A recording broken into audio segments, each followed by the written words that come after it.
Hello, I am making this video specifically for F1 or degree-seeking students. This video should answer a few simple questions about how to get a Social Security card and how to get a job around or off campus.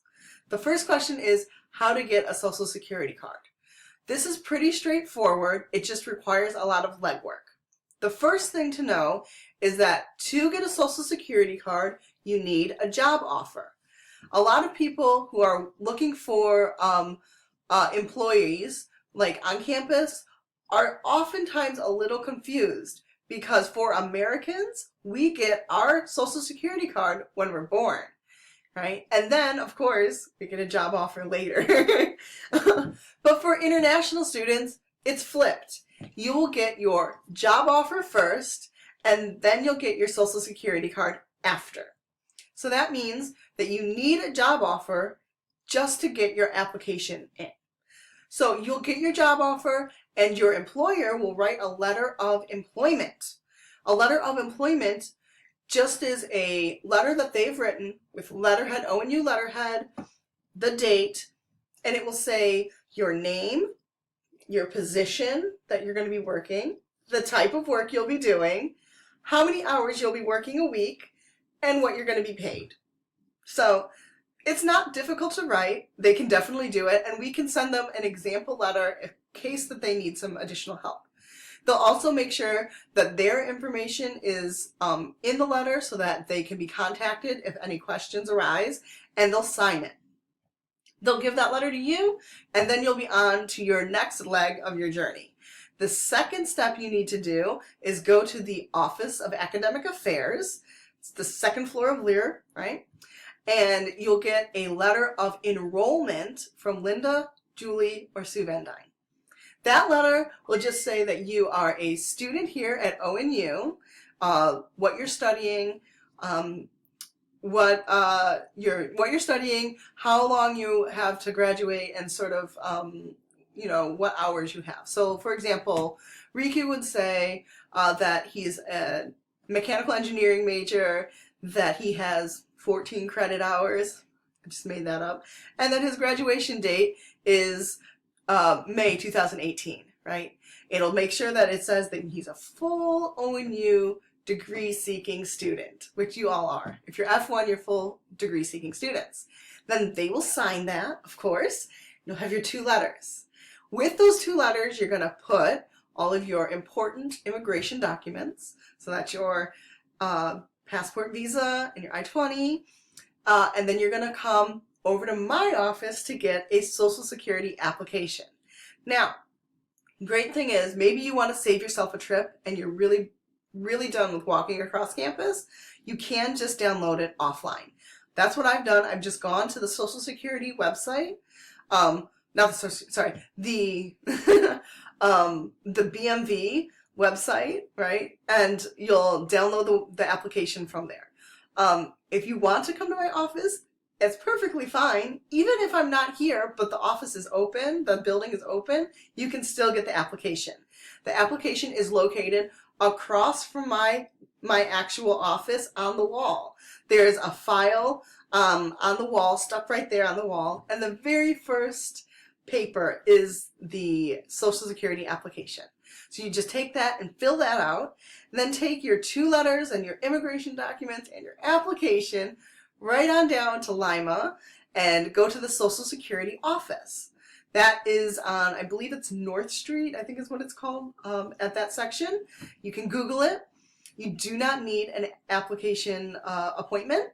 You just walk right in, and they will talk to you about your application, your job, your school, and they'll take all your documents to send away so you can get a Social Security card. That card usually takes 2 to 3 weeks in order to come back to you, okay? So I'm sure the next question you have is, can you work while you are waiting for your Social Security card? And yay, the answer is yes, you can. When you get hired on campus, you're going to go to HR, probably with the person who hired you, to fill out a bunch of paperwork, right? Now, when you go to the Social Security office and you give them your application, one of the things they'll give you back is a receipt.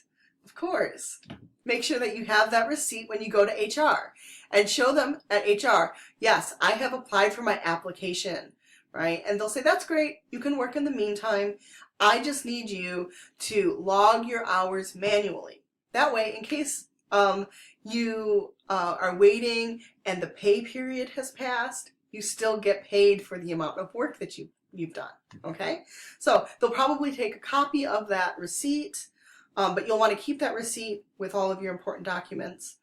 They're also going to ask you to fill out tax forms and direct deposit, and then they will say, when your card gets to you, when it comes back, please come to our office immediately with the card. You'll come in with your Social Security card, they'll make a copy of it, and then you're all done. Make sure you keep that card with all your important documents safe, not on your person, okay? Easy, hooray! First question is finished. Okay, so the next question is, how do you get jobs on campus or off campus? There are 3 avenues for getting a job, and 2 of those avenues are probably not what you're thinking about using, okay? The first one that you're not going to want to use is your OPT. You want to save your OPT until after graduation. OPT, optional practical training, is something that you will use after you graduate to get experience in your field while working in the United States. So, for example, if you're a pharmacist, you have 1 year of OPT. And that doesn't change. You can't extend it, I don't think. You definitely can shorten it, but you don't want to do that. You want the whole year after you graduate to work in the States. So you don't want to use that time while you're studying because it'll just chop it down, right? So if you use 3 months of your OPT, then when you graduate, you only have 9 months. Nobody wants that. If you have questions about OPT, we have an entire program this February with Julie Hurtig called Real Talk, and we're talking about OPT and the next thing, CPT. So maybe you're not actually getting ready for graduation yet. Maybe you are a junior going into your senior year and you have started thinking about internships, and you got a great offer for an internship off campus, and even better, it's paid. Let's say, like Riku, you have a paid engineering internship. Congratulations!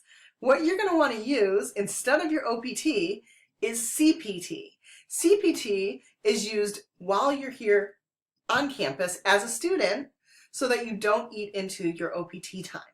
That way you still get your internship and experience, but you are allowed to keep working and getting paid the way that everyone wishes they could be, and then wait until after graduation to use your OPT. Yay! But if you're maybe a junior or below that isn't thinking about an internship, you're thinking, I need something right now, or I want something during the school year, right?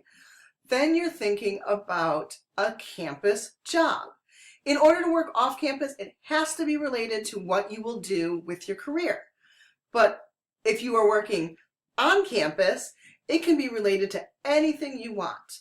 So maybe it's related to your hobby. Maybe you're working with music department, right? But you're not a music major. That's okay. As long as it's on campus, it can be in any sort of field. That means that if you're an engineer, you can work in the law library, you can work in the mailroom, you can work as an RA, right? Hooray! But there are a few things to keep in mind when it comes to on-campus jobs. The first thing is time. You want to be strategic in your timing because oftentimes jobs that are for the campus are offered in the semester before they start. That means, for example, when Riku graduates, my job will have an opening for the office, right? The office assistant position. When does that start? Definitely not this semester because Riku's working it. It starts next fall, right? When we get back. It starts next fall. But we do the application starting in March. So you have to start applying way before you actually get the job. Does that make sense? I think it does. So if you are thinking, I need a position right now so that I have my Social Security card for the summer. When did you need to apply? Last fall. That's correct. So you have to have a bit of strategic planning in order to get a job on campus. The other thing you need to think about with campus jobs is that you are one person up against the whole campus, right? We do not have that many jobs on campus. It's a small pool, but everyone on campus can fill that pool. So there are a lot more applications than there are positions. So don't be discouraged. I just want you to be aware that there are oftentimes is more competition than you were expecting for a job. Okay? Where do you go to apply for these jobs? The very first person that you should be seeing is not me. It's Polar Careers. Polar Careers is where all jobs on campus are advertised.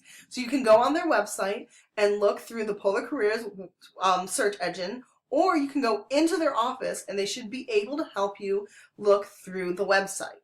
If you're not finding very much success, you can come into my office and I will help you to communicate your needs to Polar Careers. However, a lot of people think that my office will provide all the jobs for international students. Now, let's do a little bit of math. My office employs one part-time student worker throughout the year, and we employ 5 to 9 at the most international student greeters for the orientation time. So at most we have 10 positions. At most. We cannot employ all international students. So that means that you need to look outside of my office to find a position. Most of the time, I suggest looking on Polar Careers before coming to my office, especially because all of my positions are also advertised on Polar Careers. That's really important information, right? What I usually do is when I do have a job offer opening, I let you all know in email to look on Polar Careers and I tell you what to look for. I'll tell you the code name and I'll tell you the actual name of the position so that you'll get a little bit of a head start. But you have to apply through Polar Careers. Every position on campus should be going through Polar Careers. So if you have any other questions about jobs or about Social Security numbers, you can come on into my office and I'll try to clarify. But these are usually the questions that people have, and it's pretty basic information. You can find it on our website, but I know that that can be very difficult to navigate. So I hope this was very helpful for you. If you have any other questions, please come on in. Have a great night. Talk to you later.